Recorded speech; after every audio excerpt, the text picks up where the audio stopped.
উস্কানিদাতা referee এর বিরুদ্ধে আইনগত ব্যবস্থা গ্রহণের জন্য বাংলাদেশ ফুটবল ফেডারেশন সহ ঊর্ধ্বতম কর্তৃপক্ষের শরণাপন্ন হওয়া টুর্নামেন্ট পরিচালনা কমিটির দায়িত্বে অবহেলা বিষয়ে আইনগত ব্যবস্থা গ্রহণ করা। 4 অপরাধী খেলোয়াড়দের ক্রীড়াঙ্গন থেকে বহিষ্কার ও তাদের বিরুদ্ধে আইনগত ব্যবস্থা গ্রহণ করা। 5 অতিরিক্ত জেলা ম্যাজিস্ট্রেট সুখময় সরকারের খেলোয়াড় ও কেন্দ্র টিমের সাথে অন্যান্য প্লেয়ারদের সাথে অপ্রীতিকর আচরণের জন্য অবিলম্বে প্রত্যাহার করা, খেলার ফলাফল স্থগিত করা ও ফলাফল পুনর্বিবেচনা করা।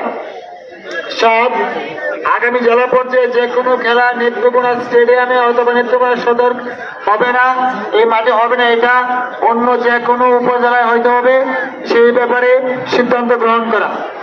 ধন্যবাদ। ঠিক আছে না? আমরা চাই এত ন্যাক্কারজনক একটি ঘটনা নেত্রকোনা মুক্তাপাড়া মাঠে হয়েছে। সম্মানিত শুধু আপনারা যারা দেখেছেন তারা, আর যারা দেখেননি আপনারা কল্পনাও করতে পারবেন না, প্রায় 4-5 লোক লাঠি এবং করা শুরু করেছিল।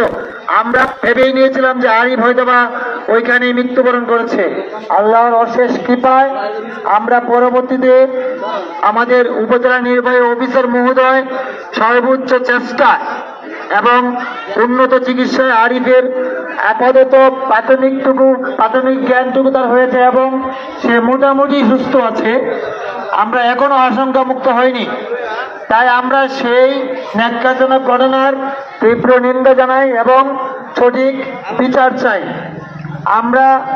আমরা দেখেছিলাম সেদিন যে এত কষ্টকর একটা মুহূর্ত ছিল আমাদের কেন্দ্রবাসীর জন্য। আপনারা জানেন যে আরিফ বাংলাদেশ জাতীয় দলের একজন নিয়মিত খেলোয়াড় এবং অনূর্ধ্ব 23 দলের নিয়মিত খেলোয়াড় ছিল। এটা আমাদের নেত্রকোনা জেলার গর্ব ছিল। নেত্রকোনাবাসী মনে করেছে আরিফের উপজেলা হচ্ছে কেন্দ্র থেকে একটি ছেলে ঢাকায় ন্যাশনাল টিমে খেলবে, জাতীয় পর্যায়ে খেলবে, এটা কোনো ক্রমেই হতে দেওয়া যাবে না। তাই আরিফকে এখনই থামিয়ে দেওয়ার সময়, সেই চিন্তা করে পূর্ব পরিকল্পিতভাবে তাকে হত্যা করার চেষ্টা করা হয়েছিল। তাই আমরা চাই সেই বিচারটুকু অনতিবিলম্বে সেই বিচার হওয়া দরকার। এবং আমি দুঃখ প্রকাশ করছি যে এডিসি মহোদয় যেখানে আমার